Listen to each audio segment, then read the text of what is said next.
கர்த்தருடைய பரிசுத்தமுள்ள நாமத்திற்கு ஸ்தோத்திரம். இன்றைய நாளின் கர்த்தருடைய வார்த்தையாக எசேக்கியேல் தீர்க்கதரிசன புஸ்தகம் 3ஆம் அதிகாரம் 22வது வசனம். அவ்விடத்திலே கர்த்தருடைய கரம் என்மேல் அமர்ந்தது. அவர், நீ எழுந்திருந்து பள்ளத்தாக்குக்கு புறப்பட்டு போ, அங்கே உன்னுடனே பேசுவேன் என்றார். எசேக்கியேலின் இடத்தில் தேவனாகிய கர்த்தர் சொல்லுகிறார், நீ பள்ளத்தாக்குக்கு புறப்பட்டு போ, அங்கே நான் உன்னோடு கூட பேசுவேன். தேவன் தன்னோடு கூட பேசுகிறவர்களுக்கு ஒரு தனி இடத்தை ஆயத்தப்படுத்துகிறார். தேவனோடு கூட ஐக்கியப்படுவதற்கு அல்லது நாம் பேசுவதற்கு தேவன் நமக்கென்று சொல்லி ஒரு ஸ்தலத்தை, ஒரு இடத்தை ஆயத்தப்படுத்துகிறார். என கருமையானவர்களே, நம்முடைய கிறிஸ்தவ வாழ்க்கையினுடைய மேன்மை நாம் தேவனோடு கூட அமர்ந்து தனித்து பேசுவது தான்.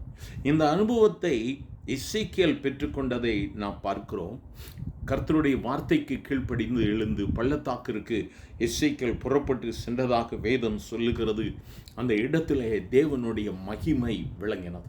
இந்த நாளிலும் கர்த்தர் நம் உலகத்தோடு கூட ஓடிக்கொண்டிருந்தாலும் அவருடைய சமூகத்தில் அமர்ந்திருந்து, இயேசுவே, அப்பா, எனக்கு உங்கள் மகிமையை பார்க்கணும் ஆண்டவரே, உங்களோடு கூட பேசணும் என்று சொல்லி நாம் அவரிடத்தில் ஜெபிக்கும் பொழுது கர்த்தர் நம்மை வேறு பிரிப்பார். கர்த்தர் நம்மை அழைப்பார்.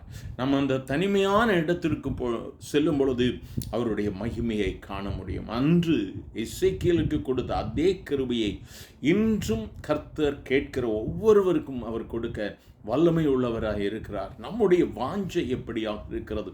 கர்த்தரோடு கூட இணைந்து நடக்கிற ஒரு அனுபவம், கர்த்தரோடு கூட செலவு செய்கிற ஒரு அனுபவம், எவ்வளவு மேன்மையான ஒரு அனுபவம். அவரோடு கூட பேசுவது, அவருடைய சமூகத்தில் அமர்ந்திருந்து அவருடைய தொடுதலை உணர்ந்து கொள்வது எனக்கு மிகவும் அருமையானவர்களே.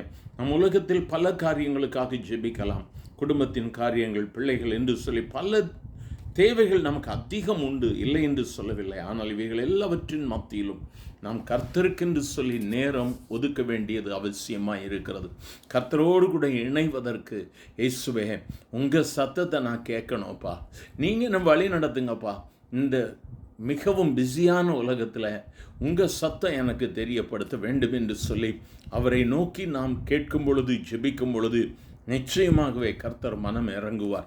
இன்றைய நாளிலே கர்த்தர் உனக்கு ஒரு அற்புதத்தை செய்வார். அவர் சத்தத்தை கேட்கும்படியாய், ஆண்டவரே, உங்கள் சத்தத்தை நான் கேட்கணும்ப்பா. இந்த உலகத்தின் மனிதர்கள், உறவுகள் என்று சொல்லி, நட்புகள் என்று சொல்லி கேட்ட சத்தம் எல்லாம் போதும் ஆண்டவரே, உம்முடைய சத்தம் ஒரு வார்த்தை சொல்லுங்கப்பா. ஆண்டவர்கிட்ட கேட்கலாமா? எங்கள் அன்பின் ஆண்டவரே, ஆசீர்வதிக்கப்பட்ட இந்த நல்ல காலை வேளைக்காக நன்றி ஆண்டவரே.